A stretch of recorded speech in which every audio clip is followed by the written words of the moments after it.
এটা ছিল মাটির রাস্তা। আর এই যে দেখতে পাচ্ছেন এই ট্রাক ভাবছে যে এমনি যাইতে পারবে, যেতে যেয়ে হঠাৎ এই যে ট্রাকের সামনে চাকা উঠে গেছে।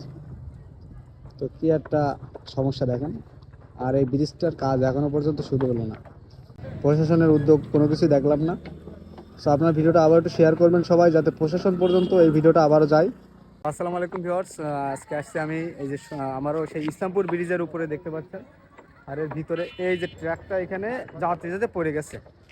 ব্রিজটা একটা কেসের জন্য কাজ বন্ধ হয়ে যাওয়ার পর এই ব্রিজটার আশেপাশে যে গ্রামের মানুষ কাজীবের এবং এই ইসলামপুর গ্রামের মানুষ কাজীপাড়া বাড়িপোতা সবাই মিলে আর কি এই ব্রিজটার এই যে চলাচলের জন্য কাঠ দিয়ে একটু যাওয়ার জন্য ঠিক করছে।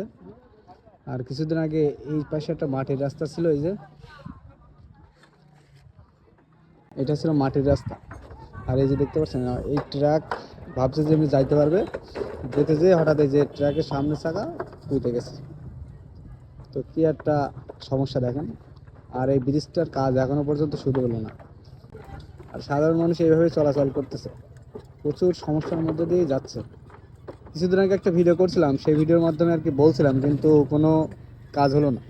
দেখতে পাচ্ছেন এই যে ব্রিজটা নিয়ে এখনো পর্যন্ত কোনো প্রশাসনের উদ্যোগ কোনো কিছুই দেখলাম না। সো আপনার ভিডিওটা আবার একটু শেয়ার করবেন সবাই, যাতে প্রশাসন পর্যন্ত এই ভিডিওটা আবারও যায় এবং কিছু না কিছু একটা হয় এই ব্রিজটা নিয়ে। হয় এই ব্রিজটা কাজ শুরু হোক, না হলে কিছু একটা করা হোক। দেখতে পাচ্ছেন